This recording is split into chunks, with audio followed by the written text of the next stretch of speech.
بسم الله الرحمن الرحيم.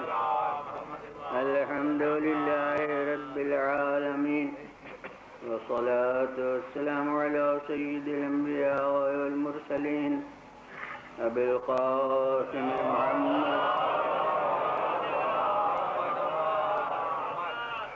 خاتم النبيين وآله الطيبين الطاهرين المعصومين.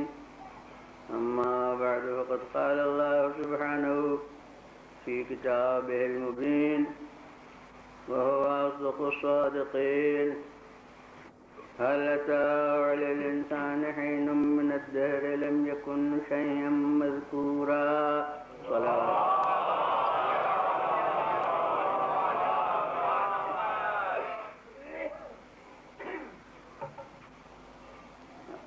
آیت محتاج ترجمہ نہیں ہے، اور در حقیقت آیت کو عنوان بنانا صرف سورہ کی طرف ذہن کے منتقل کرنے کے لیے ہے، کیونکہ سورہ خود اسی آیت کے نام سے موسوم ہو گیا ہے. یعنی اس آیت کی ابتدا ہے ہل اتا سے، اور پورے سورے کا نام عرف عام میں ہل اتا ہے. یوں تو اصل نام جو پیشانی پر سورے کی لکھا ہوتا ہے وہ بھی اسی آیت کے ایک جز سے ماخوذ ہے، تو وہ نام تو سورہ دہر ہے، مگر سورہ دہر کے نام سے شاید کم لوگ اس سورے کو پہچانتے ہوں، اور سورہ ہل اتا ہی کے نام سے زیادہ لوگ اسے پہچانتے ہیں. تو بس اس سورے کے نازل ہونے کا پس منظر جو شرکائے مجلس کو تقریباً سبھی کو حفظ ہے، لیکن اس کے کیونکہ بعض اجزاء پر تبصرہ کرنا ضروری ہے، لہذا اس کو عرض کرنا کہ یہ سب کو معلوم ہے کہ شہزادے علیل ہوئے حسن و حسین، اور معلوم ہوتا ہے کہ بیماری کو طول ہوا. اب یہ چاہے روایت بتائے نہیں، مگر ہر ایک سمجھ سکتا ہے کہ صحت کے لیے نظر اسی وقت کی جائے گی جبکہ بیماری کو ذرا طول ہوا. تو جب بیماری نمایاں طور پر اس میں ہر ایک کو اہمیت محسوس ہوئی، تو امیر المومنین علیہ السلام نے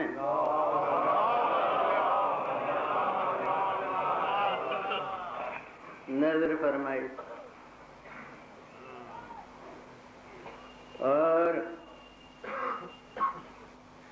میرا یقین ہے، ایمان ہے، بحد یقین ہے کہ وہ اگر صرف دعا کر دیتے تو وہ دعا بھی حصول مقصد کے لیے کافی ہوتی، مگر حقیقت میں ہمیں ایک وسیلہ دعا بتانا تھا کہ بارگاہ الہی میں مطلب براری کا ایک ذریعہ یہ ہوتا ہے کہ تم کسی کار خیر کی نظر کرو، کہ اگر یہ کام ہو گیا تو میں یہ کار خیر انجام دوں گا. اب پھر واقعے کو پورا بات کو کروں گا. میں نے عرض کیا کہ واقعہ معلوم تو سبھی کو ہے، اصل میں تو تبصرہ ہی کرنا ہے.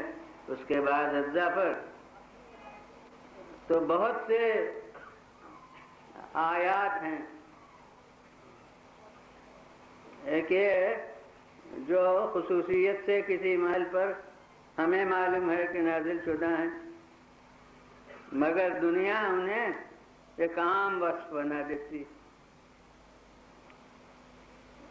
مگر کچھ آیات ایسے ہیں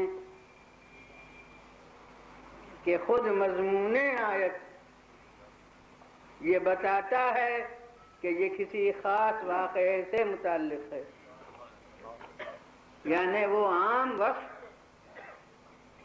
اسے قرار ہی نہیں دیا جا سکتا. تو وہاں خود آیت تشنگی پیدا کرتی ہے شان نزول کے معلوم کرنے کی. یعنی خود قرآن اعلان کر رہا ہے کہ میں کافی نہیں ہوں اس کے سمجھنے کے لیے جب تک تحقیق نہ کر لو. مثلا کسی آیت کو کوئی کہے کہ وہ ایک عام بات ہے، خاص محل پر کہاں نازل ہوئی، لیکن جب قرآن کہہ رہا ہے کہ الیوم اکملت لکم دینکم، آج میں نے تمہارے دین کو مکمل کیا، تو خود قرآن طلبگار بنا رہا ہے کہ اس آج کی تحقیق کرو کہ وہ کون آج ہے.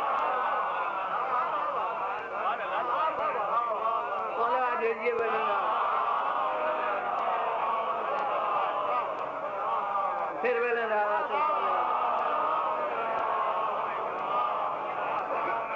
اب کاغذ پر آج لکھا رہے اور پتہ نہ ہو کہ وہ دن کون ہے، تو اس آج سے کوئی کیا سمجھے. اس کے معنی یہ ہے کہ قرآن مجید خود مطالعہ تاریخ کی دعوت دے رہا ہے. اب اگر کسی نے الیوم کی پوری آیت حفظ رکھی اور اس آج کو بھول گیا تو مقصد خالق کو بھول گیا.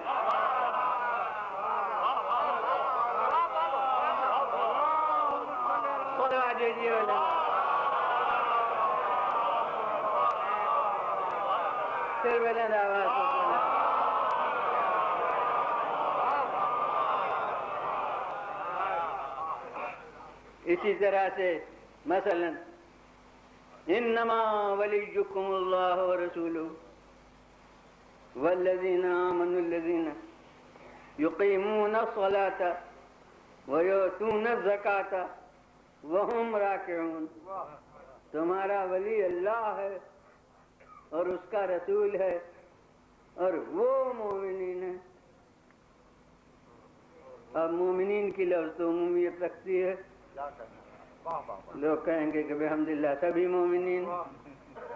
اب اس کے بعد آیا الذین یقیمون الصلاۃ، وہ مومنین جو نمازی بھی ہیں. خیر وہ بقلم خود مومنین خارج ہو گئے جو اتفاق سے نمازی نہیں ہیں. مگر قرآنی تصور تو یہ ہے کہ مومن اگر ہے تو نمازی ضرور ہے، نمازی نہیں ہے تو مومن ہی کیسا ہے. لہذا ابھی اس صفت کو عام کو قرار دے سکتا ہے کہ جو یا نمازی ہوں وہ بھی سب مومنین بحمداللہ. تصور قرآنی تو یہی ہے کہ سب مومنین نمازی ہیں. اب بھی عام ہے وَيُؤْتُونَ الزَّكَاةَ، اور زکوٰۃ دیتے ہوں. اب بھی سمجھ لیجئے کہ وہ تو جہاں جہاں حکم نماز ہے وہاں وہاں حکم زکوٰۃ ہے۔ اب چاہے ہمارے معاشرے میں شرائط سب مومنین میں زکوٰۃ کے نہ موجود ہوتے ہوں، اس لیے پابند شرع بھی بہت سے نمازی ہوں اور زکوٰۃ نہ دیتے ہوں، اس لیے کہ وہ شرائط ہی ان میں نہیں ہے۔ مگر اب یہ دوسرا شعبہ ہے، اس کو تفصیل سے ذہنیت کرنا ہے کہ قرآن میں ہر جگہ حکم صلاۃ کے ساتھ تقریباً حکم زکوٰۃ ہے۔ اس کے معنی یہ ہے کہ قرآن کو تصور نہیں رکھتا ایک قلاش معاشرے کی جس میں پیسے ہی پاس نہ ہو، بلکہ اس کا تصور ایسے ہی معاشرے کا ہے جس میں ہر ایک کے پاس اتنا پیسہ ہو کہ وہ زکوٰۃ اس پر واجب ہوتی ہو۔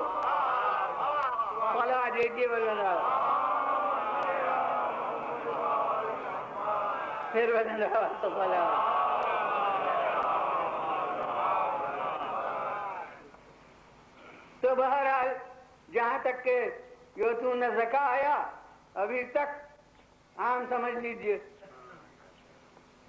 لیکن جب اس کے ساتھ آیا وہم راکعون، زکوٰۃ دیتے ہیں اس حالت میں کہ جو رکوع میں ہیں۔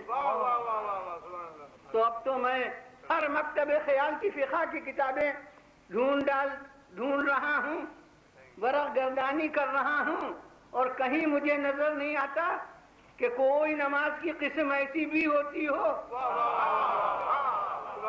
جس میں حالت زکوٰۃ میں، حالت رکوع میں زکوٰۃ دینے کا حکم ہوا ہو۔ تو میں کہتا ہوں کہ اب وہم راکعون کی صفت نے بتا دیا کہ یہ وصف عمومی نہیں ہے، مدح خصوصی ہے۔ کوئی خاص نمازی تھا اور کوئی خاص زکوٰۃ دینے والا تھا جس نے حالت رکوع میں زکوٰۃ دی، تو اب خود قرآن چشمہ بنا رہا ہے کہ اس ایک کا پتہ چلاؤں، اور جب تک کہ اس ایک کا پتہ نہیں چلاؤں گا تو اس وقت تک پہلا مولا معلوم ہو جائے گا، دوسرا مولا معلوم ہو جائے گا، لیکن قیامت تک کے لیے جو مولا ہے اس کا پتہ نہیں چلے گا۔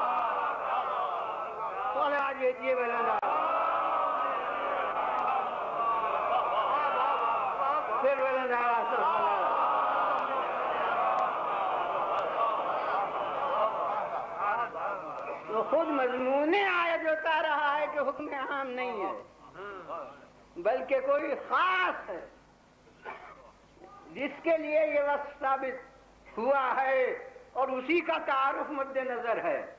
یعنی اس آیت میں اللہ کا پہچانوانا مد نظر نہ تھا، اس آیت میں رسول کے ولی بنانے کا حکم کوئی نیا نہیں دینا تھا، بلکہ اصل میں وہ آخری جز ہے، اسی کے تعارف کے لیے آیت اتری ہے۔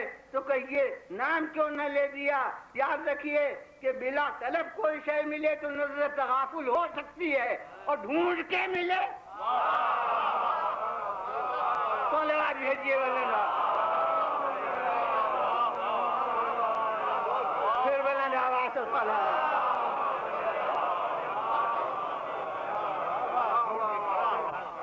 تو اب تلاش تو کرنا ضروری ہو گئی بضرورت فہم قرآن، اور چاہے یوں کہیے کہ بضرورت معرفت مولا۔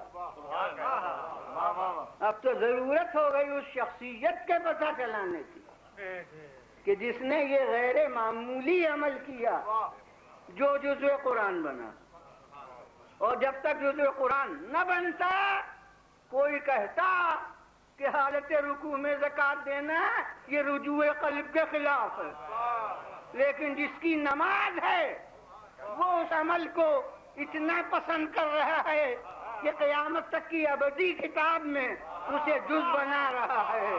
اب آپ رجوع قلب کے معیار کو زیادہ سمجھ سکتے ہیں یا جس کی نماز ہے؟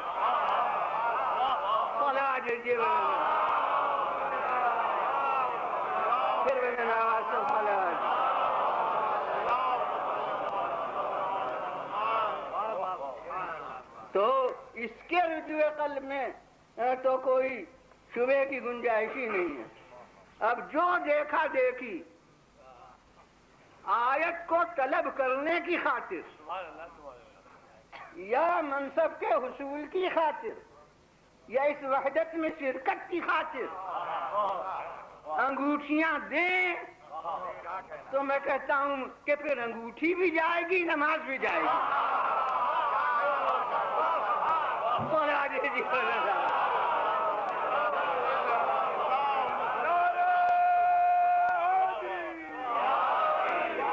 پھر میرا آواز تو پھر مولا دیجیے نا۔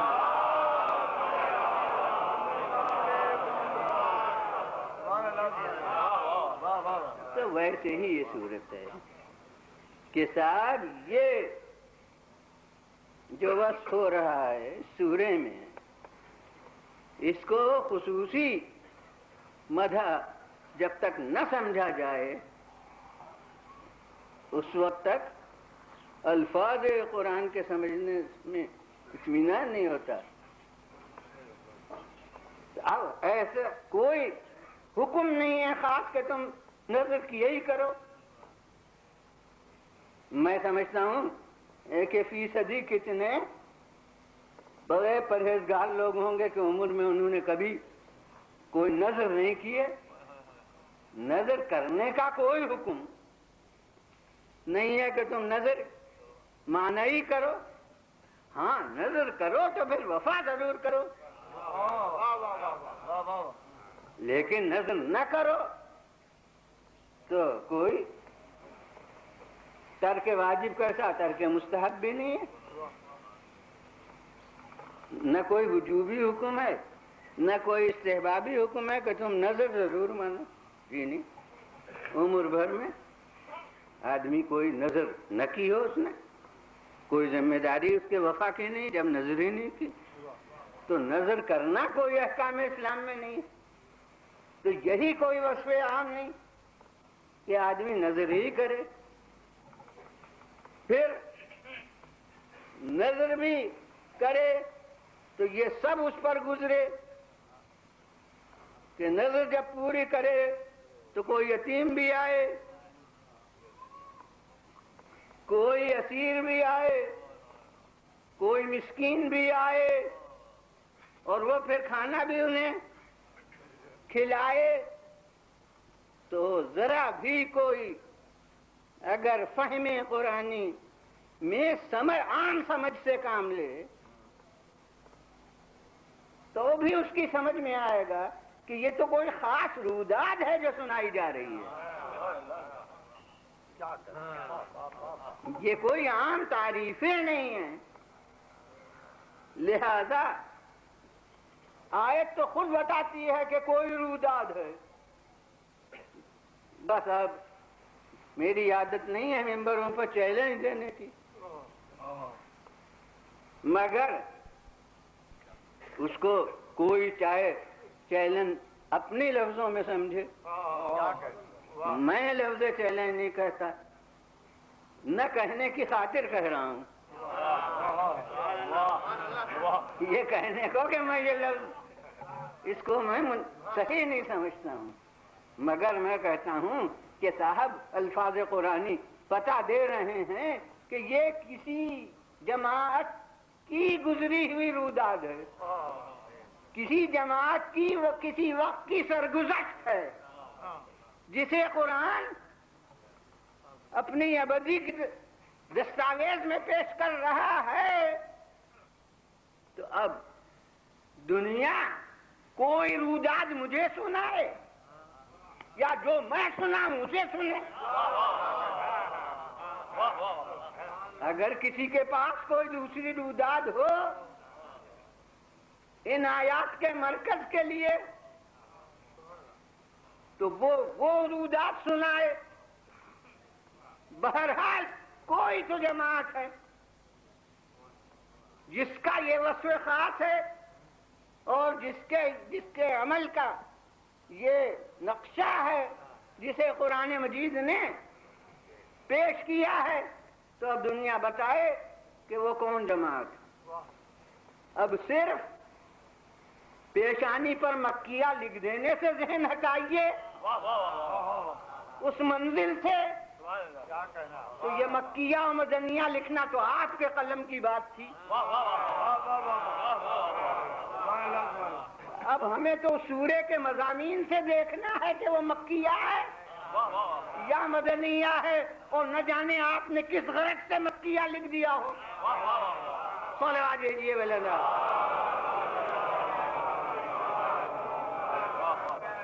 تو ابھی میں جب ان آیات کی تفصیل عرض کروں گا تو وہاں بھی اس مکیہ اور مدنیہ کے متعلق عرض کروں گا کہ بہرحال یہ کوئی جماعت ہے، اور اب اس جماعت کا دنیا پتہ نہیں دے سکتی جب تک کہ اس شان نزول کو یاد نہ کرے. اور اسی لیے مجبوراً علامہ فخر الدین رازی کو بھی اس سورے کی تفسیر میں مجبوراً پورا واقعہ لکھنا پڑا ہے، اس لیے کہ بغیر اس کے الفاظ آیت کا مضمون سمجھ میں نہیں آ سکتا. تو جناب بہرحال ہمیں جو معلوم ہے وہ یہی کہ شہزادے بیمار ہوئے اور ماں باپ نے نظر کی کہ ہم جب یہ انہیں صحت ہو جائے تو 3 روزے رکھیں گے.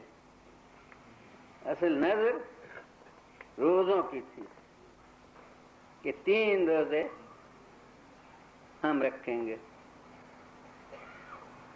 اصل نظر ماں باپ نے کی تھی، لیکن اس خاندان کا ذوق اطاعت وہ ہے کہ بچے بھی شریک ہو گئے، یعنی جو بیمار ہیں بچے وہ بھی شریک. اور میں کہتا ہوں کہ اس گھر میں رہنے کا ذہنی صدقہ یہ ہے کہ عمل کی منزل میں کنیز بھی شریک ہو گئے. اور وہ کون کنیز کہ دنیا کی صاحب اقتدار بھی خواتین ہوئی ہیں، ان کا نام ہمیں یاد نہیں، مگر یہ گھر کی کنیز ہے جس کا نام بھی ہمارے لوح دل پر نقش ہے. خداوند عالم نے بچوں کو صحت عطا فرمائی. اب یہ ہم میں سے نظر کرنے والے ہوتے ہوں گے، اور مجھے معلوم ہے ہوتے ہیں، کہ مقصد پورا ہو گیا مگر پھر بھی وفائے نظر میں اب تاخیر ہے. ارے اس وقت تو دل پر بنی تھی، اب وفائے نظر معلوم ہوتا ہے ایک بوجھا ہے جو سر سے اتارنا ہے، اور بسا اوقات نہیں پوری ہوتی منتیں، ڈل جاتا ہے وقت اسی لیٹ العلم میں اور نہیں پوری ہوتی. اور پھر جب نعمت سلب ہو جائے تو شکوہ ہوتا ہے، ارے تم نے اللہ سے اپنا عہد کب پورا کیا تھا جو تم اب اللہ سے کہتے ہو. وہاں تو کہہ دیا گیا کہ لئن شکرتم لازیدنکم، اگر شکر گزار ہوگے تو میں اور زیادہ عطا کروں گا، اور اگر تم نے کفران نعمت کیا تو پھر میری سزا بھی سخت ہے. تو کفران نعمت سے سلب نعمت ہوتا ہے. اب ہمارے یہاں کس کس طرح کفران نعمت ہوتا ہے وہ بہت تلخ حقیقت ہے جسے اس وقت نہیں عرض کروں گا. تو حضور والا یہ اور لوگ ہوتے ہوں گے نظر کرنے والے. ایک نمایاں انتظار یہ ہے کہ ابھی تو صحت حاصل ہوئی ہے، اب قوت بھی تو آ جائے. نظر کے بعد قوت یاد نہیں تھی، وہاں صرف صحت کے اوپر مبنی کی گئی تھی نظر. لیکن ابھی ہوگا کہ ابھی تو کمزور ہیں، ابھی ذرا قوت بھی تو آ جائے، مگر یہ آل رسول ہے کہ اب صحت حاصل ہو گئی تو قوت آنے کا انتظار نہیں. وہ ابھی روایت سے پتہ چلے گا جو عرض کروں گا کہ کتنے کمزور ہیں ابھی بچے. کہ جناب اب گویا فکر ہو گئی نظر پورے کرنے کی، تو اب نظر پوری کرنے کے لیے روزوں کی نیت ہے، مگر روزوں کا لازمی جز افطار ہے. یعنی شرعاً کوئی جزو لازم نہیں ہے. ہمارے نزدیک وقت کے پورے ہونے سے روزہ پورا ہوتا ہے. کوئی افطار کرنے میں اس روزے کی خاطر جلدی کی ضرورت نہیں کہ دوڑیں کچھ کھا لیں نہیں تو کہیں روزہ نہ چلا جائے، چاہے جلدی میں روزہ چلا جائے، مگر اس میں کوئی افطار میں اضطراب کی ضرورت نہیں، کیونکہ وہ روزہ تو بہرحال مکمل ہو گیا وقت کے اوپر. اب یہ حالات ہیں کہ جلدی آدمی افطار کرے یا دیر میں افطار کرے، تو وہ ان معنی سے جز نہیں، مگر عام نظام فطرت کے لحاظ سے دن بھر ظاہر ہے روزہ رہا ہے تو اب اس کا لازمی جز ہے کہ افطار ہو. تو اب امیر المومنین السلام نے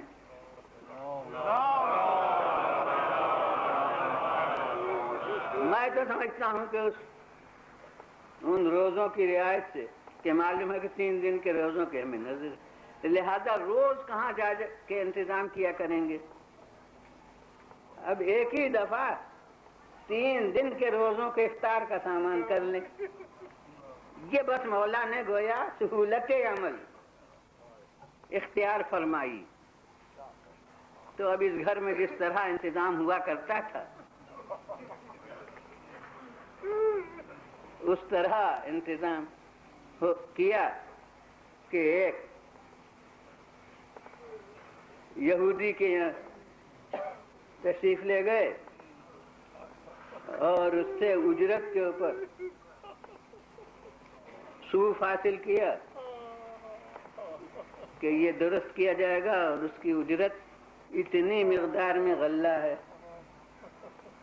اناج جو 3 دن کے روزوں کے افطار کے لیے کافی ہو. وہ جناب 3 دن بھر کا صوف کہ 3 دن میں وہ اس کو درست کیا جائے گا اور 3 دن کے افطار بھر کا غلہ یہ اس کی اجرت میں یہ لے کے تشریف لے آئے. اور حضرت فاطمہ زہرا سلام اللہ علیہا کو سپرد فرما دیا. اور اب 5 ہستیاں روزے دار ہو گئیں گھر میں جو ہیں. اب وہ کون کون کیا بتاؤں، کوئی گویا حد سے تجاوز سمجھے، مگر میں کیا کروں جس حقیقت کی طرف میں توجہ دلانا چاہتا ہوں کہ ایک ہے حضرت علی ابن ابی طالب علیہ السلام، دوسرے ہیں حضرت فاطمہ زہرا سلام اللہ علیہا، تیسرے ہیں حضرت امام حسن، چوتھے ہیں امام حسین. یہی میں ذرا لرز رہا ہوں کہتے ہوئے کہ میں کیا کروں کہ یہاں 5 تن کی تعداد فضا کو ملا کے پوری ہوتی ہے. صلوات بھیجیے بلند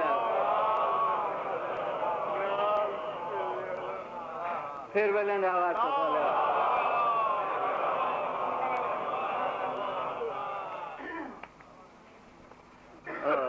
اب یہ 5 روزے دار اور سید عالم کو بھی معلوم ہے کہ یہ 3 روزوں بھر کا کام ہے اور 3 روزوں بھر کی غذا ہے، تو آپ نے صوف کے 3 حصے کیے اور اس اناج کے بھی 3 حصے کیے، اور 1 حصہ صوف کا دن بھر میں تیار کیا اور 1 حصہ اناج کا، جتنی منزلیں اس کے لیے درکار ہیں غذا کی حد تک پہنچنے میں، وہ سب حضرت فاطمہ زہرا سلام اللہ علیہا نے طے کی۔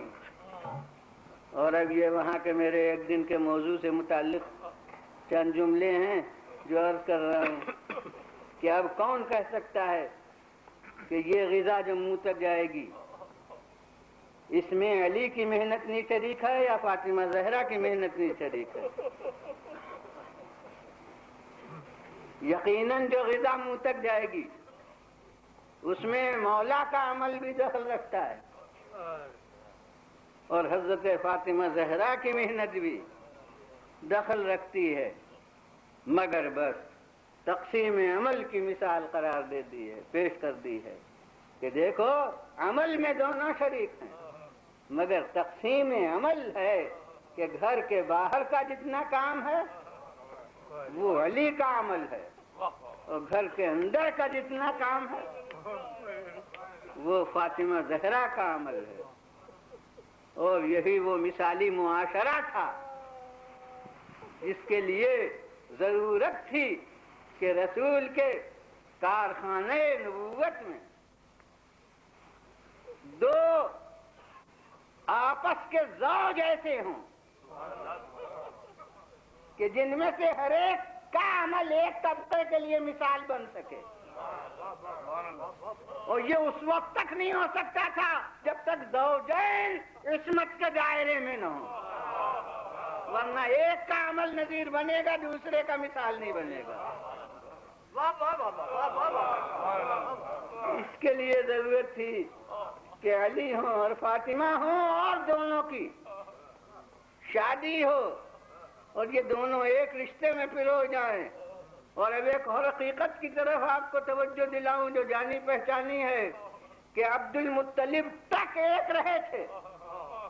ارے جب نور ایک تھا تو جدا جدا کہاں تھے؟ تو عبد المطلب تک ایک رہے تھے، عبد المطلب کے بعد تقسیم ہوئے اور پھر اس کے بعد ایک ہو گئے۔ اس کے معنی ہے کہ الگ کیے گئے تھے فقط ملانے کی خاطر۔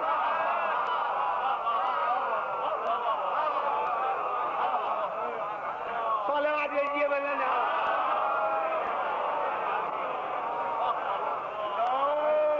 پھر بلند آواز سے صلوات۔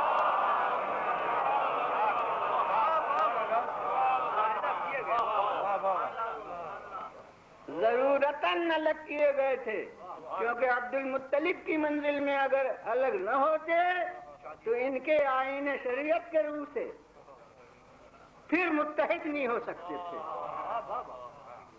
تو اس ضرورت سے نوع انسانی کے ہدایت منزلی کی ضرورت سے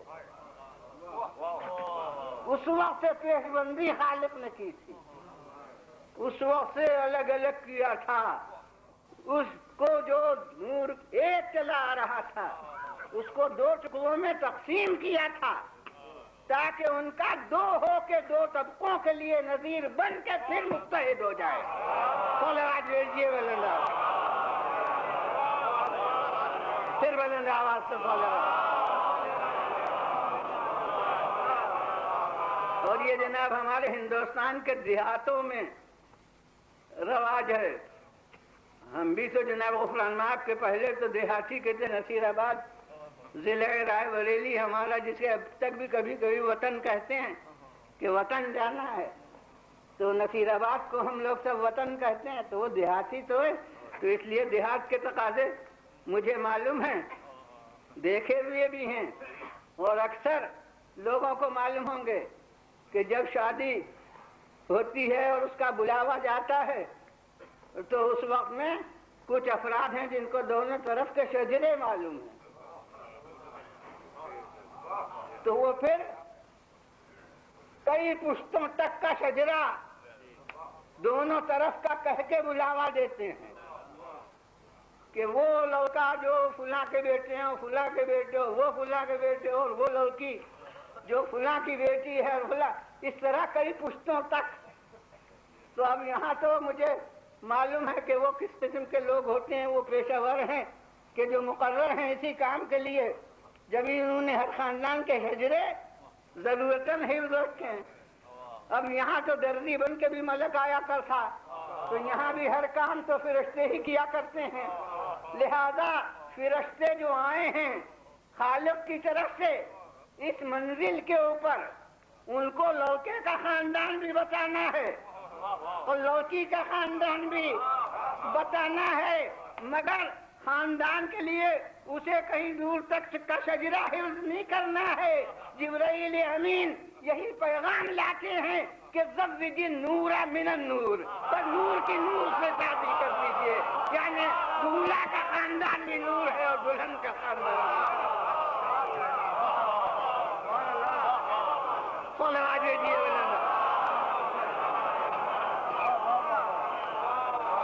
پھر بلند آواز سے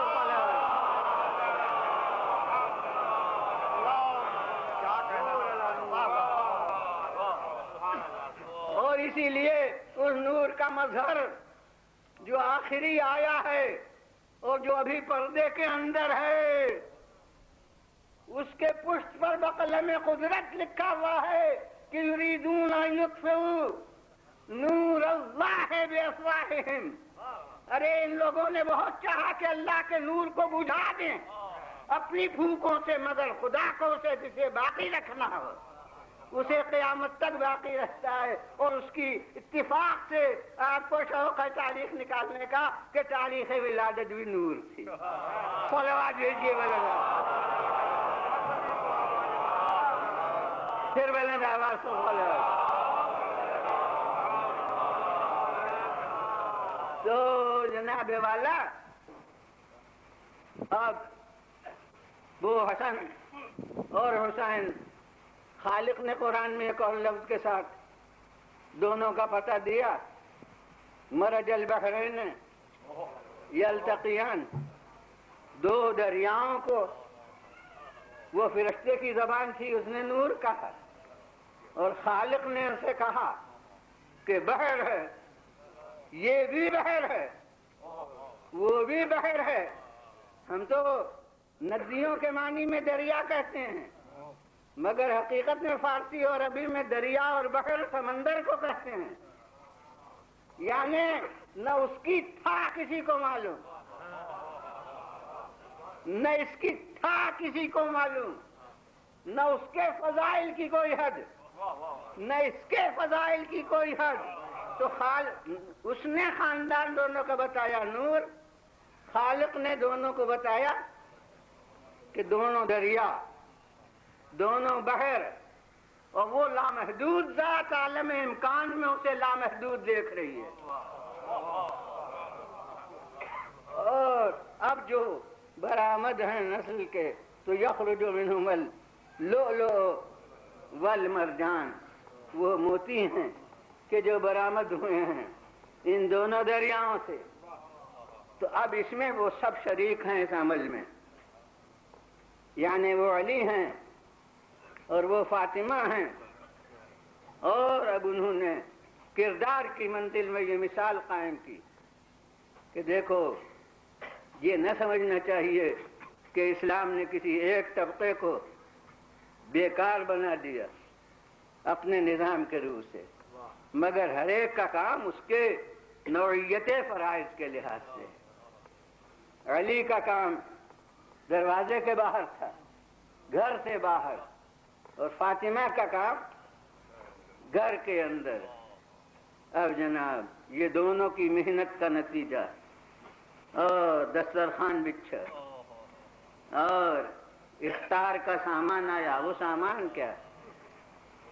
یعنی وہی روٹیاں، اب اس کے ساتھ نمک ہو، جو ہو، کھجوریں ہوں، وہ تفصیل 60 کے جز کی نہیں آئی. بہرحال روٹیاں اسی اناج کی جو اس محنت کے نتیجے میں وہ سامنے آیا تھا کہ بس ادھر وہ دسترخوان بچھا، ادھر دروازے پر سے آواز آئی کہ انا مسکین من مساکین المدینہ، میں ایک مسکین ہوں، غریب ہوں، مدینے کے غریبوں میں سے،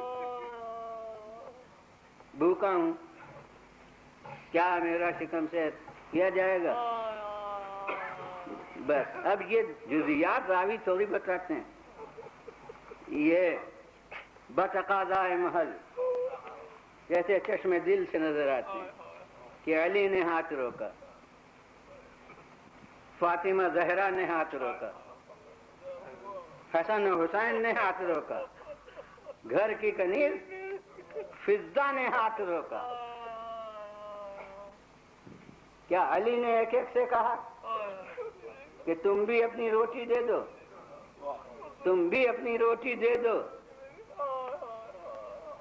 میں کہتا ہوں کہ سوال کرنے والا ایک تھا، اپنی شکم پوری کے لیے اس کا پیٹ ایک آدمی کی غذا سے بھر جاتا۔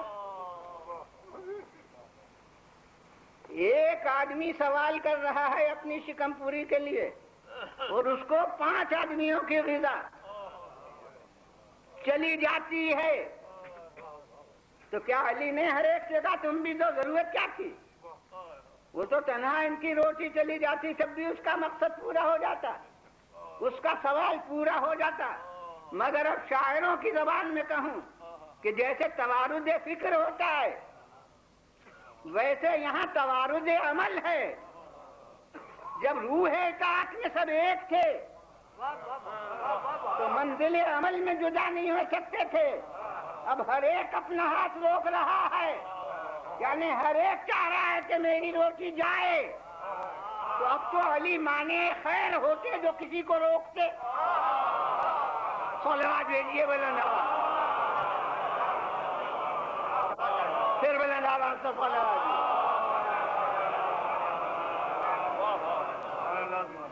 نتیجہ یہ ہے کہ ایک روٹی کے سائل کو 5 روٹیاں گھر کی چلی گئیں اور افطار پانی سے ہو گیا۔ پانی سے افطار کر کے دوسرے دن پھر روزہ رکھ لیا۔ اب صاحبان نظر غور کریں کہ ابھی غلہ موجود ہے، کیا حضرت فاطمہ زہرا معاذ اللہ تن آسانی کے لیے، محنت سے بچنے کے لیے بچوں کا بھوکا رہنا گوارا کر سکتی ہے؟ ارے کون مشکل ہے کہ ابھی اسی غلے میں سے ایک حصہ لے کے اور روٹیاں تیار کر لی جائیں 1-2-4 گھنٹے کی دیر سے؟ مگر نہیں جناب، یہ آئین سمجھ رہا ہے کہ وہ غلہ آیا ہے بطور اجرت، لہذا جتنا عمل ہوا ہے وہی ہماری ملکیت ہے۔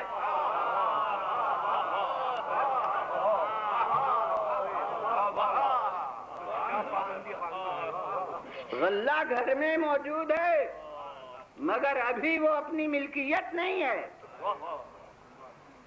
کیونکہ جس عمل کی اجرت میں لایا گیا ہے وہ عمل ابھی وجود میں نہیں آیا، تو اس اجرت کا استحقاق نہیں پیدا ہوا۔ یہ ہے حقوق الناس کی نازک منزل، جسے آل رسول، اور یہی میں بعض لوگوں کے غلط تصورات کے دفعے کے لیے کہا کرتا ہوں کہ لفظ معصوم کہنے یا لکھنے سے دنیا معصوم نہیں مانے گی، کردار کے یہ نمونے پیش کرو کہ دنیا چاہے لفظ معصوم نہ کہہ سکے مگر حقیقت عصمت کی قائل ہو جائے۔ صلوات بھیجیے بلند آواز۔ پھر بلند آواز سے صلوات۔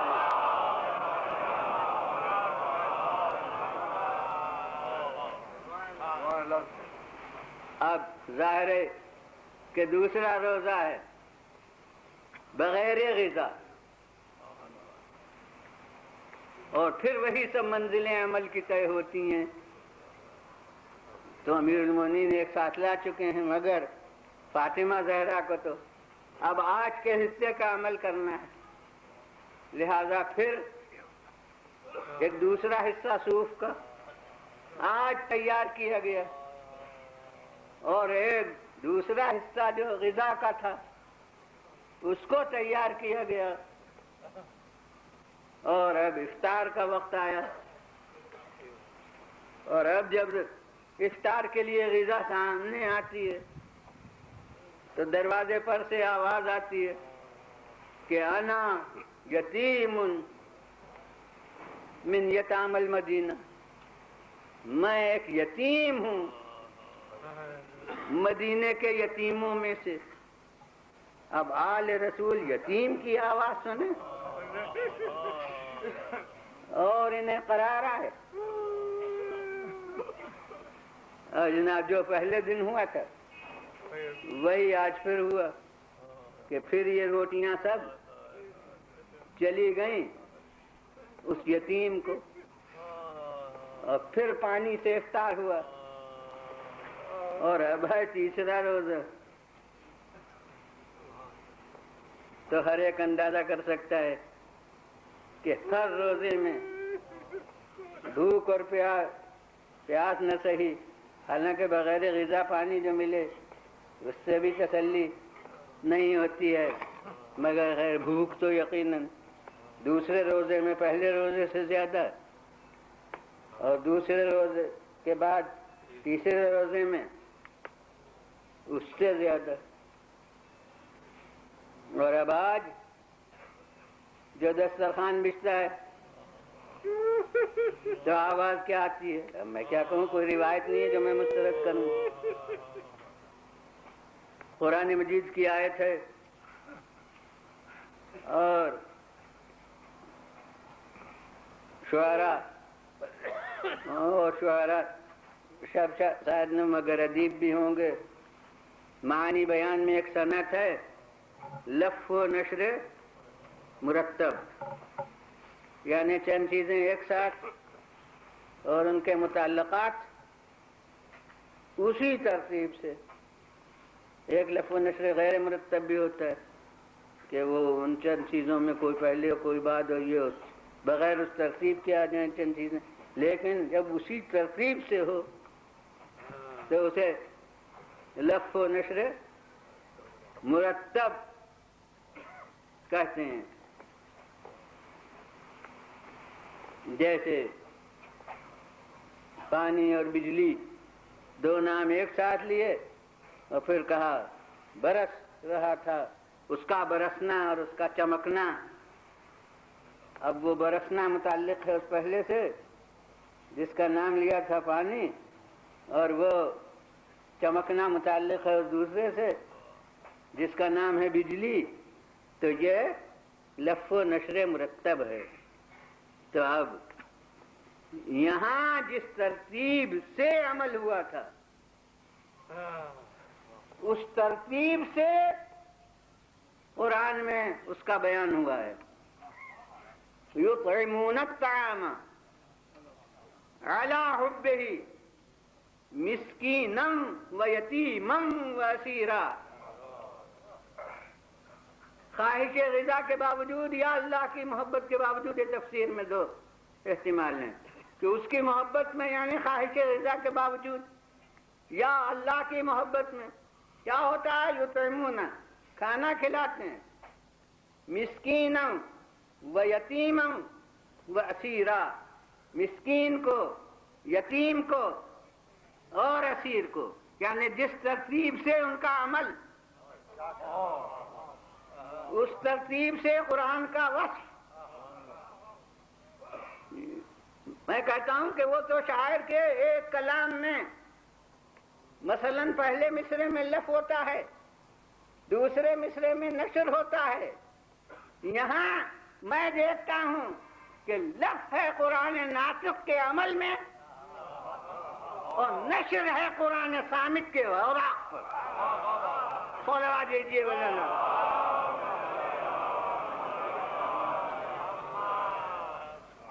یعنی جس ترتیب سے وہاں عمل ہے، اب ظاہر ہے کہ علم الہی زمانے کے لحاظ سے وقوع کا محتاج نہیں ہے، مگر علم ہوتا تو ہے بربنائے واقعہ. زمانہ یہ نہیں ہے کہ پہلے نہ معلوم ہو، جب دیکھیں تو معلوم ہو. وہ ازل میں علم ہے مگر ہوتا ہے بربنائے واقعہ. تو میں کہتا ہوں کہ لوح محفوظ میں جیسے آیتیں بڑھ رہی تھیں ان کے عمل کو سامنے رکھ کر، پہلے مسکین کو دیا تو لوح محفوظ میں آیا مسکینن، اور دوسرے دن دیا یتیم کو تو لوح محفوظ کی لفظ آئی یتیمن، اور تیسرے دن دیا اس تیسرے کو تو آیت آئی وسیرا. یعنی ان کا عمل ہے اور قرآن کی آیت میں اضافہ ہو رہا ہے قلم قدرت سے. بولوا دیجیے بولنا، پھر بولنا آواز تو بولوا دیجیے.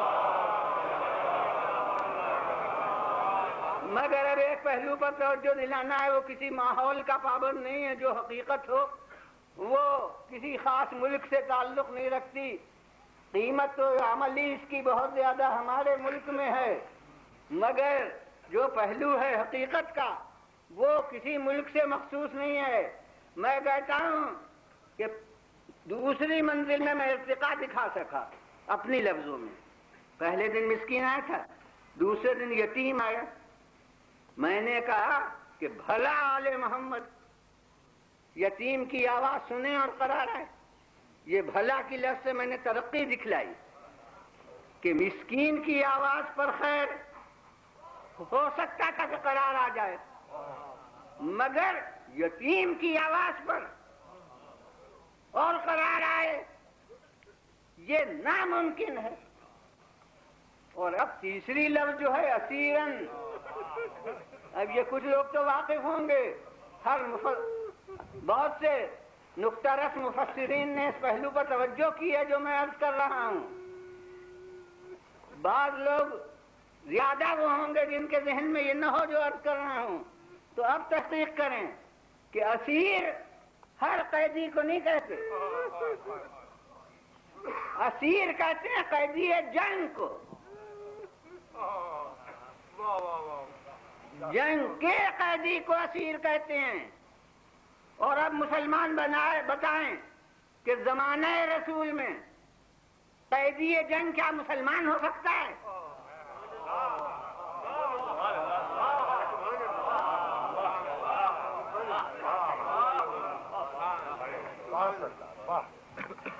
اسیر کے معنی ہیں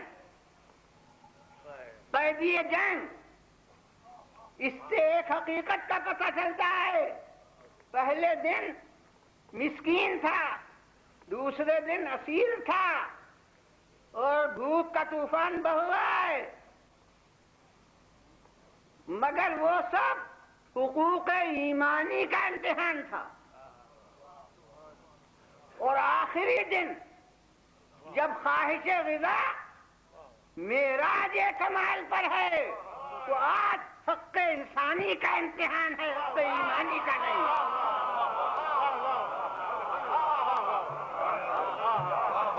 صلوات دیجیے بولنا، پھر بولنا آواز سے صلوات دیجیے.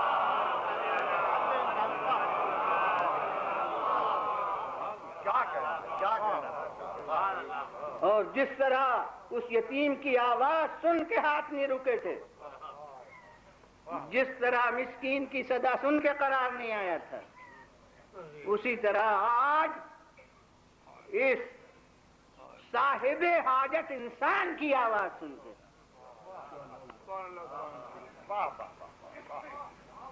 ہاتھ نہیں رکے. فوراً انہوں نے اپنی روٹی بڑھائی. انہوں نے جو پہلے دن ہوا تھا وہی دوسرے دن ہوا تھا، جو دوسرے دن ہوا تھا وہی تیسرے دن ہوا. اب الفاظ قرآنی دیکھیے. اچھا اب ابھی تو الفاظ قرآنی آئے نہیں ہیں، اب روزے تو پورے ہو گئے، یعنی نظر کی وفا ہو گئی. اب چوتھا دن ہوا تو روزہ تو آج نہیں ہے مگر غذا بھی تو ابھی نہیں ہے. ارے وہ تو 3 دن کا انتظام ہوا تھا. اور اب یہ انتظام قدرت دیکھیے، مشیت ربانی دیکھیے کہ باوجود کہ اکثر رسول اللہ روز آتے تھے خانہ سیدہ میں، لیکن یہ 3 دن ایسے گزرے، یوں کہوں کہ عمل جب تک راہ امتحان میں رہا اس وقت تک رسول بھی بیت الشرف میں تشریف نہیں لائے. اب چوتھے دن حضرت پیغمبر خدا صلی اللہ علیہ وآلہ وسلم خانہ حضرت فاطمہ زہرا میں تشریف لائے. تو یہ تہذیب ہے خاندان رسالت کی کہ رسول ہمیشہ اذن مانگتے تھے، اذن مل کر جب ملتا تھا تو تشریف لاتے تھے. اور اب جو ہی رسول آئیں گے تو جتنے افراد خانہ ہیں سب تعظیم کو کھڑے ہوں گے. تو اب علی تعظیم کو کھڑے ہوئے، حضرت فاطمہ زہرا سلام اللہ علیہا تعظیم کو کھڑی ہوئی. اور وہ دونوں بچے جو ابھی بیماری سے اٹھے تھے اب وہ تعظیم کو کھڑے ہوئے. تو جو غیر معمولی چیز ہوتی ہے وہی جزو تاریخ و حدیث بنتی ہے کہ اب بچے جو کھڑے ہوئے تو یہاں میں سمجھتا ہوں کہ رسول کی نگاہ علی کے چہرے پر بعد کو گئی، فاطمہ زہرا سلام اللہ علیہا کے چہرے پر بعد کو گئی. مگر جو جزو روایت بنا معلوم ہوتا ہے کہ پیغمبر کی نگاہ پہلے بچوں کے پیروں کی طرف گئی. تو روایت نے، حدیث نے یہاں اب تشبیہ کے لحاظ سے بعض وقت مرقع کشی کے لیے اس میں قید نہیں کہ کون سی چیز جو زیادہ ذہن کو قریب لا سکے. جیسے امیر المومنین نے فرمایا تھا یوں پیچھے پیچھے چلتا تھا جیسے اونٹنی کا بچہ اونٹنی کے پیچھے چلتا ہے. تو اب یہاں مورخ کو مثال ڈھونڈنا تھی، ریاروی کو مثال ڈھونڈنا تھی. تو وہ یہ جزو روایت آیا کہ بچے جو کھڑے ہوئے تو اس طرح سے قدم ان کے تھرا رہے تھے جیسے چوزے مرغ جو ابھی پیدا ہوا ہو اس کے قدم تھراتے ہیں. تو اب ظاہر ہے کہ باہر کا راوی اس نے یا رسول سے سن کے روایت بیان کی ہے یا گھر کی کسی اور فرد سے سن کے، تو وہ محسوس نمایاں جو چیز تھی ضعف کی، کمزوری کی، وہ حسن و حسین کے قدموں کے اوپر نظر تاریخ کی پڑی کہ اس طرح تھرا رہے تھے قدم. اور اب رسول نے سب کے چہرے کو دیکھا، ایک خاص اثر محسوس ہوا. اور اسے بہت دفعہ کہتا رہا ہوں کہ وہ علم نبوت اور علم امامت الگ چیز ہے، لیکن عام نظام یہی تھا کہ بات پوچھی جاتی تھی، سوال کیا جاتا تھا. تو اب رسول اللہ نے کہا یہ کیا کیفیت ہے، یہ کیا عالم میں دیکھ رہا ہوں. تو اب امیر المومنین علیہ السلام نے گویا پیغمبر کے علم نبوت کا حوالہ دیا. تو حضور خدا اور رسول کو زیادہ معلوم ہے، ہم کیا عرض کریں.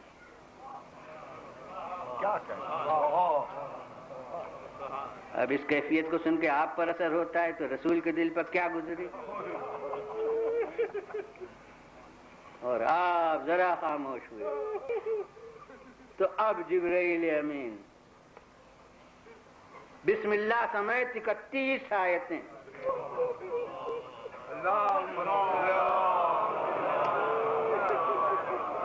سورہ دہر کے لیے ہوئے آئے. کیا بلندی ہوتی ہے اگر یہ اپنے عمل کی رودات سناتے. صلوات بھیجیے مولانا. پھر مولانا آواز سو صلوات. اور بس قرآن مجید کے ایک حرف ہوتا ہے کہ اس پر بعض لوگ غور نہیں کرتے. یاد رکھیے کہ نظر تو تھی روزوں کی. یہ اطعام جو تھا جزو نظر نہیں تھا. یہ تھوڑی منت مانی تھی کہ ہم یتیم کو بھی دیں گے. اسے قرآن مجید کی ایک لفظ بتا رہی ہے کہ اس کردار کی مرقع کشی کے لیے جو آیتیں اتنی وہ دونوں ملا کے پڑھیے. یوفون بالنذر ویخافون یوما کان شرہ مستطیرا ویطعمون الطعام. اگر کھلانے کی نظر ہوتی تو درمیان میں یہ واو نہ آتا. نظر پوری کرتے ہیں اور پھر ہوتا کہ کھانا کھلاتے ہیں. یعنی یہ کھانا کھلانا بیان وفائے نظر ہوتا. مگر چونکہ وفائے نظر تو روزوں سے ہو گئی تھی، یہ فاضل عمل تھا وفائے نظر کے آگے، لہذا واو درمیان میں آیا کہ وفائے نظر کرتے ہیں. یہ ایک کام ہے. وَيُطْعِمُونَ الطَّعَامَ، اور کھانا کھلاتے ہیں اس کی خواہش کے باوجود یا اس کی محبت میں یتیم کو اور مسکین کو اور یتیم کو اور اسیر کو. تو یہ اس نظر کی تکمیل تو روزوں سے ہوئی تھی اور یہ مزید فاضل عمل ہے. اس کے اوپر ایک نتیجہ مرتب کرنا ہے مجھے، یا قرآن مجید کی آیت سے ایک استفادہ کرنا ہے. اس کی وجہ سے آپ کو اس پر متوجہ کیا ہے. یطعمون الطعام علی حبہ ویطعمون الطعام، اور کھلاتے ہیں اس کی محبت میں یتیم اور اسیر و مسکین کو. انما نطعمکم لوجہ اللہ لا نرید منکم جزاء ولا شکورا. ارے یہ ہم تمہیں کھلاتے ہیں، ہم تمہیں کھلاتے ہیں صرف اللہ کی رضا کے لیے. نہ تم لوگوں سے جزا چاہتے ہیں، نہ تم لوگوں سے شکر گزاری چاہتے ہیں.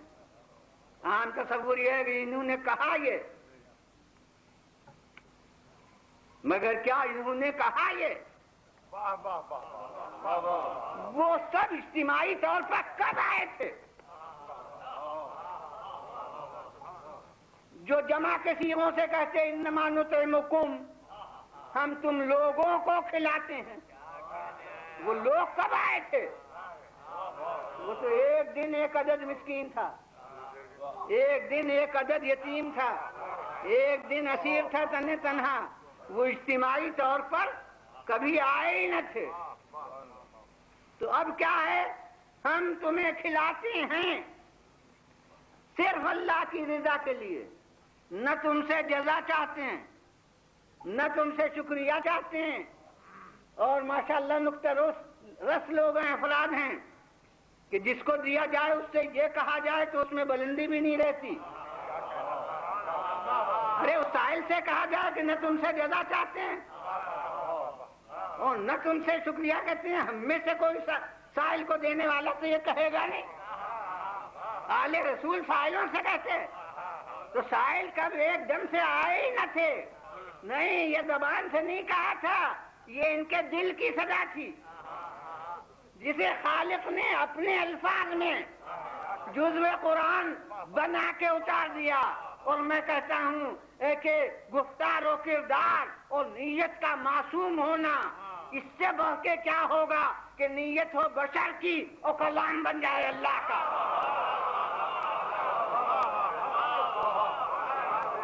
صلوات بھیجیے بلند آواز۔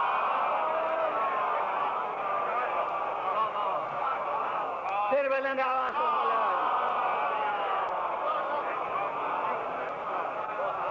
انما نطعمکم لوجہ اللہ، ہم تمہیں صرف خدا کی مرضی کے لیے دیتے ہیں۔ یہ ہر دن ان کے دل کی آواز تھی جسے اللہ نے قرآن بنا کے اتار دیا۔ اب خدائے عادل، اس کے عدل کا کیا تقاضا ہے؟ انہوں نے کہا تھا کہ تم سے نہ جزا چاہتے ہیں، نہ تم سے شکریہ چاہتے ہیں۔ کس کے لیے کر رہے ہیں؟ خدا کے لیے۔ تو خدا نے کہا کہ وہ بھلا تمہیں جزا کیا دیتے؟ ارے تم نے ہماری خاطر سے کیا تھا۔ اور دو لفظیں تھیں تمہارے یہاں، تمہاری نیت میں، کہ نہ تم سے جزا چاہتے ہیں اور نہ تم سے شکریہ چاہتے ہیں۔ تو اب تو صحیح، جو میں جزا بھی دوں اور پھر شکریہ بھی ادا کروں۔ صلوات بھیجیے بلند آواز۔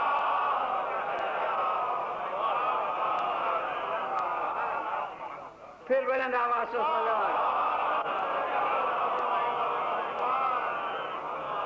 اور یہ تو ایک پہلو ہے، اور دوسرا پہلو جس کے لیے میں نے کہا تھا کہ وفائے نظر روزوں سے ہو گئی تھی، جبھی وہ واؤ بیچ میں آیا، یہ جزو وفائے نظر نہ تھا۔ قرآن مجید نے جزا میں جنت کی نعمتوں کو سمیٹ کر پیش کر دیا۔ کسی جگہ قرآن میں یکجائی طور پر یہ نعمتیں مسلسل تابع و توڑ نہیں بیان ہوئی ہیں۔ جتنی نعمتوں کے خزانے ہیں جنت کے، سب انواع و اقسام، ایسے قصر اور ایسے چشمے اور ایسے کھانا، ایسی غذا اور ایسا لباس اور ایسا جو کچھ بھی نعیم جنت ہے، سب کو سمیٹ کر رکھ دیا گیا۔ مگر قرآن نے پہلے ہی کیا کہا تھا ان نعمتوں کے ذکر کے وقت کہ جزاہم بما صبروا، اللہ نے ان کے جزا دی ان کے صبر کی۔ اب علماء سے دیکھیے فاستعینوا بالصبر والصلاۃ، مدد حاصل کرو صبر اور صلاۃ سے۔ بظاہر بے جو ہے، صلاۃ سے اور صبر کا کیا ذکر ہے؟ صبر اور صلاۃ سے۔ تو علماء کہتے ہیں کہ صبر نام ہے روزے کا، روزے کا نام ایک صبر ہے، فاستعینوا بالصبر والصلاۃ، یعنی صوم و صلاۃ۔ تو روزے کا نام ہے صبر۔ خالق نے کہا جزاہم بما صبروا، اللہ نے جزا دی ان کے صبر کی، یعنی جتنے نعیم جنت ہے سب تو ان کے روزوں کے صلے میں چلی گئی۔ جتنے نعمات جنت ہیں سب روزوں کے صلے میں چلے گئے، اور عمل کا ایک شعبہ ان کے باقی ہے۔ وَيُطْعِمُونَ الطَّعَامَ، تو چاہے خدا، تو کیا خدائے عادل عمل کی منزل کو اپنی جزا سے کم رہنے دے؟ وہ ہوگا ظلم۔ مگر نعمت کا یعنی جزائے جنت کا پورا سرمایہ صرف ہو گیا صوم کے مقابلے میں جو انہوں نے روزے رکھے، اور ایسے روزے یعنی بغیر افطار، یہ جو روزے رکھے ان کے جزا میں پوری جنت جو تمام جزا کا سرمایہ ہے وہ ختم ہو گیا۔ تو اب وہ جو ان کا عمل باقی ہے وہ کہاں سے آئے جس کے لیے جزا؟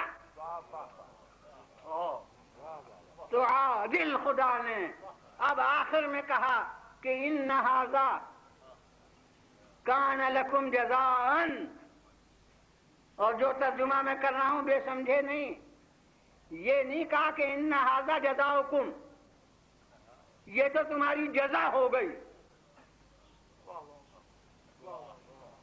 جی نہیں، ان ھذا کان لکم، ارے ابھی تک یہ غیبت کے صیغے تھے کہ انہیں جزا دی، انہیں جزا دی، اب خالق کی نظر کرم خود ان کی طرف متوجہ ہے کہ انہیں سب دے کر وہ کہہ رہا ہے کہ ان ھذا کان لکم، یہ تو تمہاری کچھ جزا ہو گئی، یہ اس تنوین سے جو جزان پر ہے، تنوین ہوتی ہے قلت کے لیے، اس کی نظیر قرآنی رضوان من اللہ اکبر، اللہ کی ذرا سی مرضی بڑی سے بڑی چیز ہے، تو یہ ذرا کے معنی اس تنوین سے پیدا ہوئے ہیں۔ اب یہاں وہی تنوین ہے، یہ نہیں کہ یہ تمہاری جزا ہے، یعنی ان ھذا کان لکم جزاء، یہ تو تمہارے لیے کچھ جزا ہے، اس کے معنی ہے کہ تمہارے عمل کی پوری جزا تو اب بھی نہیں ہوئی، یہ تو تمہارے لیے کچھ جزا ہے، اور اب جو عمل کا پلہ ابھی گڑا ہے تو لو کان سعیکم مشکورا، تمہاری سعی ہمارے نزدیک لائق شکریہ بھی ہے۔ خدا دیجیے بلند، پھر بلند آواز سے بولا۔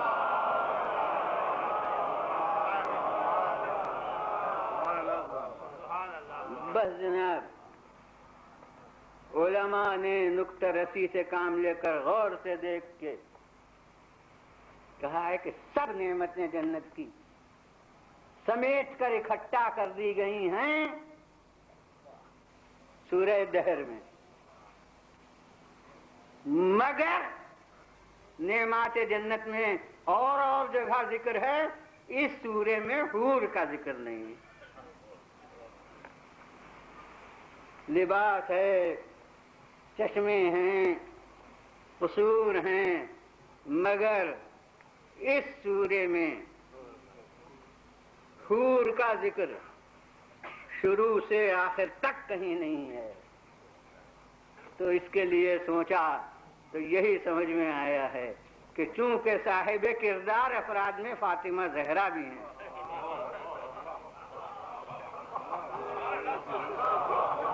اس لیے بلاغت قرآنی کے خلاف تھا۔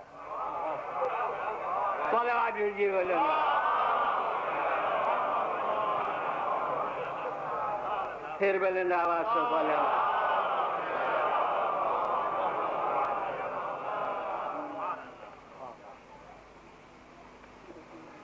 بس جناب، اب جتنا تبصرہ مجھے کرنا تھا اس میں وقت مجلس کا گویا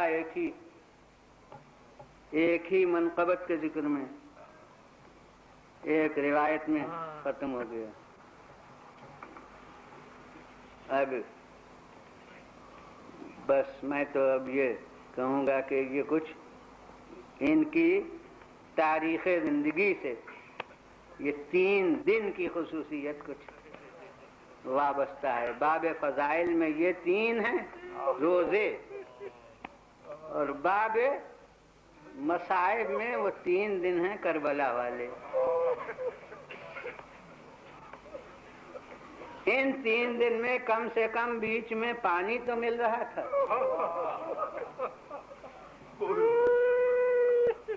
اور وہ 3 دن جو کربلا والے ہیں اس میں تو تاریخ نے جو محسوس کیا ہے وہ تو پانی ہی کی نایابی ہے، یعنی غذا کا ذکر ہی تاریخ کا جز نہیں ہے۔ وہ حضرت زینب نے اپنے مرثیے میں کہا ہے کہ مات اخی جائعا، مات اخی عطشانا، ارے میرا بھائی دنیا سے بھوکا گیا، میرا بھائی دنیا سے پیاسا گیا، ورنہ کربلا میں ہمیشہ نام بھی پیاسی کا لیا گیا۔ بچوں نے بھی صدائے العطش بلند کی، ہائے پیاس۔ اور میدان جنگ میں تقریریں جو ہوئیں ان میں بھی پیاس ہی کا ذکر ہے۔ مولا نے بھی ہمیشہ یہی کہا کہ پیاسا ہوں، بھوک کا نام کسی نے نہیں لیا۔ اسے ہمارے علماء میں آغا شیخ جعفر شوستری نے، جو مجتہد تھے مگر انہوں نے بیان مصائب کو شروع کیا، مجتہد ہونے کے ساتھ ذاکر ہونے کی ابتدا انہوں نے کی، صاحب خصائص، اور اتنی جلیل القدر ہستی تھی کہ جس شب کو وفات ہوئی ہے تو آسمان پر تلاطم لوگوں نے محسوس کیا، یعنی قیامت برپا تھی ستاروں کے ٹوٹنے کی۔ یہ بس کلینی کے سال وفات میں ہوا تھا، سن 329 ہجری میں، مصنف کافی، اس کا نام ہو گیا سنۃ تناثر النجوم، وہ سال جس میں ستارے بکثرت ایک رات کو ٹوٹے تھے۔ اور ایک یہ جناب شیخ جعفر شوستری کی جس رات کو وفات ہوئی، اس رات آسمان پر تلاطم برپا تھا۔ یہ سن 1303 ہجری کا واقعہ۔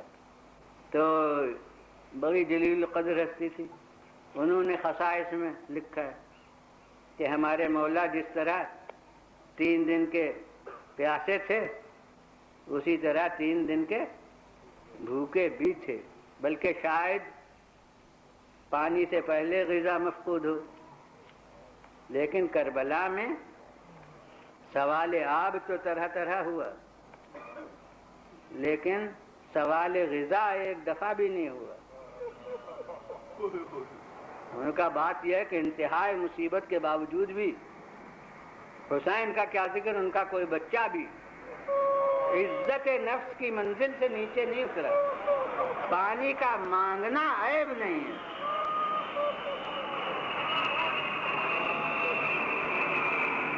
آدمی راہگیر راستے میں پیاسا ہو تو اجنبی سے بھی پانی مانگ لیتا ہے۔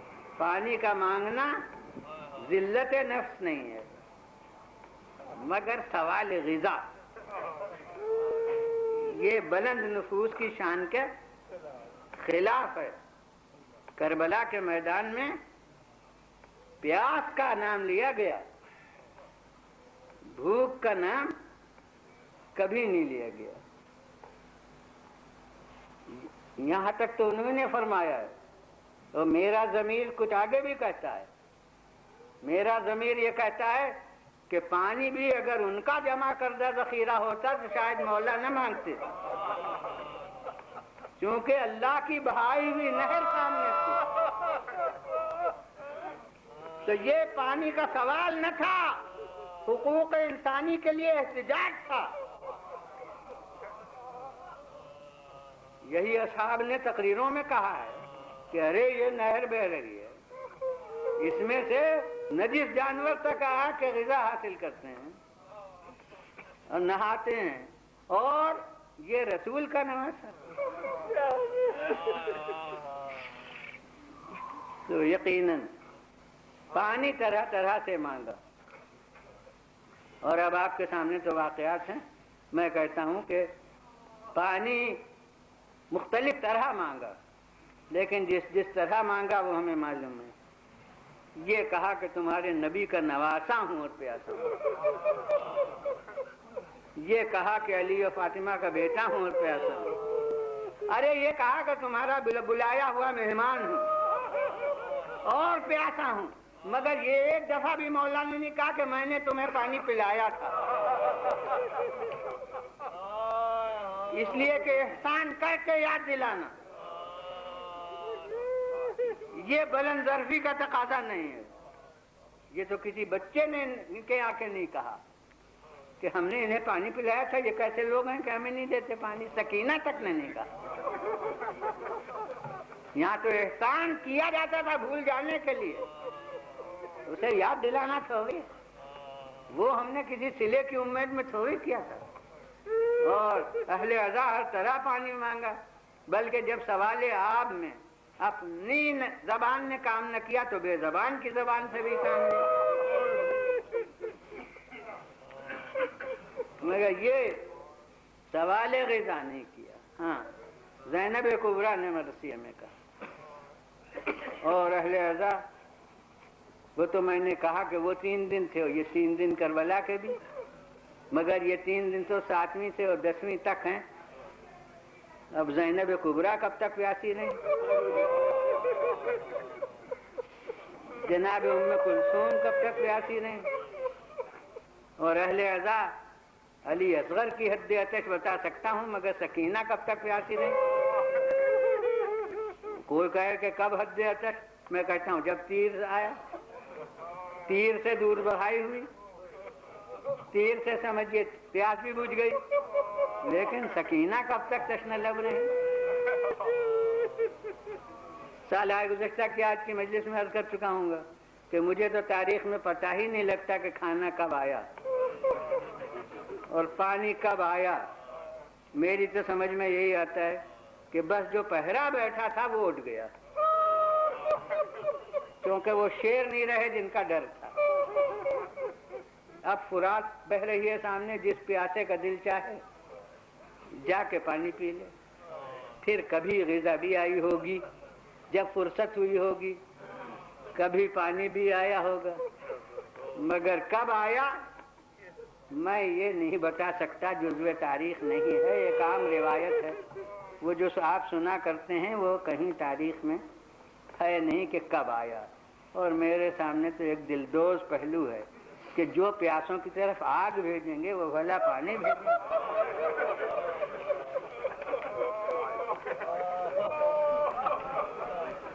تو کسی وقت آ گیا ہو پانی۔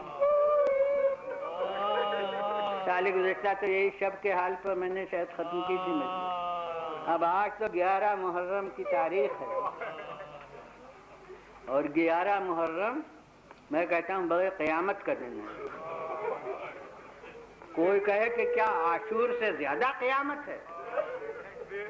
میں کہوں گا کہ میرے نزدیک ایک پہلو سے زیادہ قیامت ہے، وہ یہ کہ عاشور کے دن سے سب کچھ ہو گیا تھا مگر شہزادیاں قید نہیں تھیں۔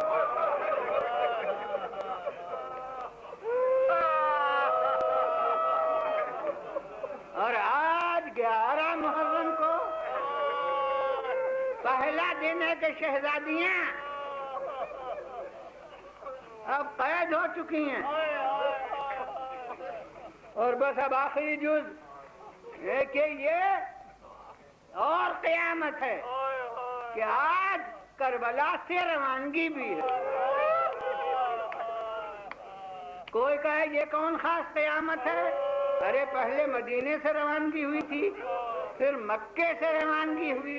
میں کہتا ہوں ہاں، میں نے بھولے سے نہیں کہا ہے، بے شک مدینے سے بھی روانگی ہوئی تھی، بے شک مکے سے بھی روانگی ہوئی تھی، مگر وہاں سے مسافر چلے تھے، آج لے جائے جا رہے ہیں۔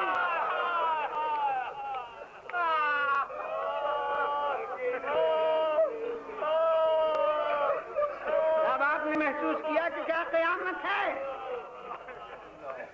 اور جب لے جائے جا رہے ہیں تو کدھر سے؟ سنی ہوگی آپ نے، روایت مشہور ہے کہ جنگ خیبر میں رئیس یہود کی بہن قید ہو کر رسول کے سامنے آئی۔ کوئی درست مزاج آدمی نہیں لایا تھا، جناب بلال کے ساتھ آئی، مگر پیغمبر نے محسوس کیا کہ کچھ خاص تغیر ہے، بیتاب ہے خاتون۔ پیغمبر نے فرمایا کیوں، تمہارے ساتھ کیا کوئی زیادتی ہوئی ہے؟ دیکھیے قیدیوں سے یوں دلجوئی سے بات ہوتی ہے، تمہارے ساتھ کوئی تشدد ہوا؟ اس نے کہا حضور جھوٹ نہیں بولنا ہے، میرے ساتھ کوئی تشدد نہیں ہوا ہے، مگر مجھے ادھر سے لائے ہیں جدھر میرے بھائی کا لاشا تھا، اس کی وجہ سے مجھ پر یہ تغیر ہے۔ بس مجسم خلق عظیم کی تیریوں پر بل آ گئے۔ فرمایا بلال بڑے سخت دل ہو، کوئی عورتوں کو ادھر سے لاتا ہے جدھر عزیزوں کے لاشیں ہوں۔ اب میں کہتا ہوں کربلا میں کون تھا جو اتنا ہی کہتا کہ ارے زینب کو چاہے لے چلو مگر ادھر سے نہ لے چلو جدھر حسین کا لاشا ہے۔ اب اہل عزا کس مقرر میں دم ہے کہ وہ اپنے الفاظ سے اس واردات قلب کی ترجمانی کر سکے۔ جب لیلا کی نگاہ ہو علی اکبر کا لاشا ہو، جب بیوہ حسن کی نگاہ ہو قاسم کا لاشا ہو، جب ام کلثوم کی نگاہ ہو اور ابو الفضل العباس کا لاشا ہو، اور اہل عزا ذرا دلوں پر ہاتھ رکھیے کہ ایک بیوی تو اپنے چاند کو ڈھونڈتی ہی رہ گئی، وہ کون رباب ہے جس کے چاند کو مولا نے خاک میں چھپا دیا تھا۔ بس اہل عزا آپ کہیں گے بھئی یہ آخری جملے نہیں تو مجلس ختم، کہ سب نام لیے ایک نام تو لیے ہی نہیں۔ میں کہتا ہوں بخدا زینب کا کارنامہ ہے کہ اس موقع پر زینب کی نگاہ حسین کے لاشے پر نہیں ہے، زین العابدین کے چہرے پر ہے۔ کہتی ہے بیٹا یہ کیا عالم ہے، معلوم ہوتا روح جسم سے مفارقت کر جائے گی۔